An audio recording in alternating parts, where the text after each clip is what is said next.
Les crayons de couleur, c'est exceptionnel pour donner vie à un dessin. Ça permet de superposer les couleurs pour trouver de nouvelles teintes et faire vibrer assez facilement le dessin. Donc je commence toujours par un croquis rapide au crayon. Je reste léger sur mon trait, parce que le graphite et le crayon de couleur ne se mélangent pas bien ensemble. Donc je fais un croquis léger et ensuite je le gomme légèrement en tapotant avec une gomme mie-de-pain pour atténuer le croquis et laisser toute la place au crayon de couleur. Après ça, je vais commencer par poser un aplat coloré très léger sur l'ensemble du dessin pour remplacer les blancs. On peut également laisser le blanc du papier si on veut que le dessin ait une lumière très blanche. Mais généralement, c'est toujours intéressant de donner une lumière colorée au dessin. Ici, j'ai choisi une lumière jaune assez classique, mais on peut également mettre un aplat rouge, bleu, violet ou autre. L'important, c'est de rester quand même assez clair et pâle dans les couleurs. Au moins au début en tout cas. Donc je pose un aplat jaune sur l'ensemble, et vous voyez, je tiens mon crayon très loin par rapport à la mine. Ça me permet de colorier avec le côté de la mine et pas avec la pointe. Du coup, je peux faire un aplat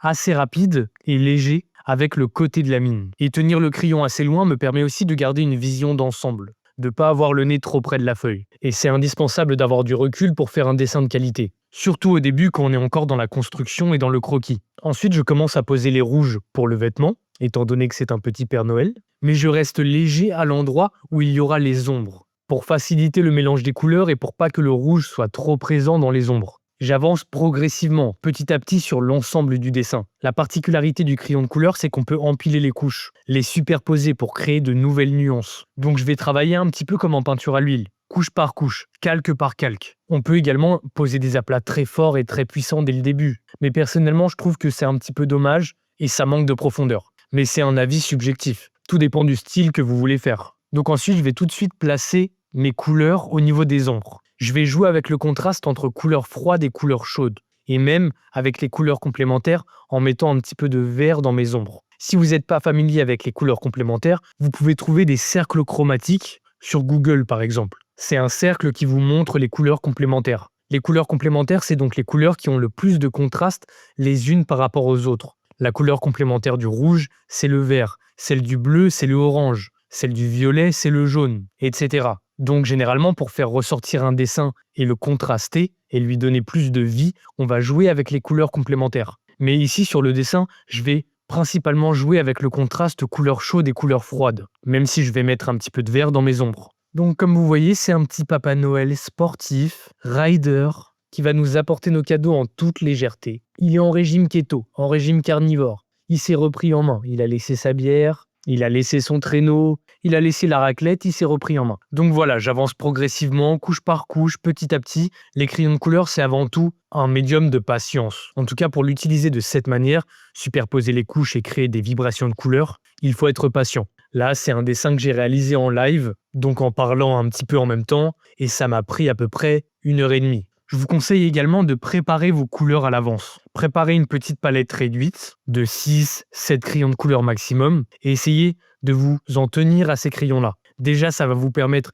d'avoir une harmonie colorée assez cohérente et en plus, ça va vous éviter de vous déconcentrer en plein dessin pour aller chercher un crayon dans la boîte. Ensuite, vous allez vous faire happer par les réseaux sociaux, partir sur des réels de chats qui se battent avec des chiens et vous n'allez jamais terminer le dessin. Donc pour pas se déconcentrer, on prépare les couleurs à l'avance. Donc vous voyez, je vais foncer petit à petit mon dessin et même dans les zones les plus sombres, dans les zones d'ombre les plus sombres, je ne vais pas mettre de crayon noir. C'est un peu comme en peinture, le crayon noir, la peinture noire, c'est interdit. En peinture, généralement à la place on utilise de la terre d'ombre. On peut aussi utiliser un marron en crayon de couleur, mais ce qu'on peut faire en crayon de couleur, c'est mélanger les couleurs primaires ensemble, le rouge, le bleu, le vert, pour créer un gris coloré. Ça va nous permettre d'avoir des tons foncés beaucoup plus vivants que si on avait utilisé un simple noir. Et ensuite, plus le dessin avance, plus je peux commencer à tenir mon crayon près de la pointe pour être de plus en plus précis, pouvoir dessiner à la verticale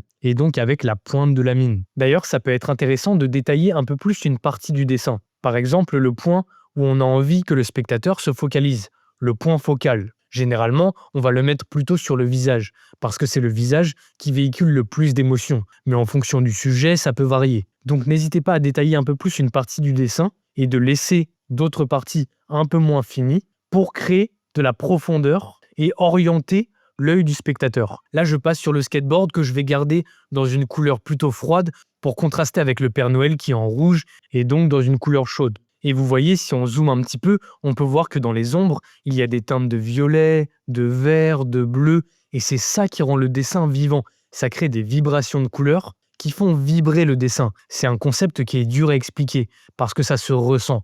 Quand on mélange un peu des couleurs comme ça, dans les mêmes valeurs, quand on plisse les yeux, on le voit à peine, mais quand on se concentre, on voit qu'il y a des variations de couleurs qui donnent vie au dessin, qui le font vibrer. Ensuite, je peux placer un fond coloré pour finaliser le dessin. Et pareil, là, je vais essayer de garder du contraste. Et donc, je vais mettre un fond clair parce que le Père Noël au premier plan est plutôt foncé. C'est le principe du damier. On alterne entre les plans foncés et les plans clairs. On ne fait jamais un personnage foncé sur un fond foncé. Sauf cas exceptionnel pour raconter quelque chose de précis. Donc là, du coup, je vais mettre un fond clair, plutôt bleu ciel, dans une couleur froide, pour contraster en plus avec la différence entre couleur chaude et couleur froide. Ça va permettre de vraiment faire ressortir le Père Noël. Et ensuite, pour finaliser, on peut utiliser le crayon de couleur blanc, mais pas pour éclaircir certaines zones, simplement pour mélanger entre elles les couleurs. Dans la boîte que j'ai là, c'est des Rembrandt de la marque Lyra, il y a même des crayons blancs destinés uniquement à cet effet, à mélanger les couleurs entre elles. Vous allez voir, ça va atténuer un petit peu la texture et homogénéiser le mélange de couleurs. Donc voilà, le crayon blanc, c'est une couche qu'on passe à la fin pour renforcer le mélange des couleurs. Si je voulais rajouter des petits effets de lumière blanc par-dessus mon dessin, je le ferais plutôt avec un Posca blanc ou avec un petit peu de gouache blanche, parce que le crayon blanc ne va pas être assez puissant pour repasser par-dessus certaines couleurs. Donc voilà, je crois que j'ai tout dit. Si ça vous a plu, n'hésitez pas à liker, commenter, partager. Ça fait toujours plaisir et ça me permet de développer mon contenu. Si vous voulez la version longue de ce dessin qui dure à peu près 1h30 que j'ai fait en live, dites-le en commentaire. Surtout ne vous abonnez pas parce que vous risquez de progresser. Je vous embrasse et à très bientôt.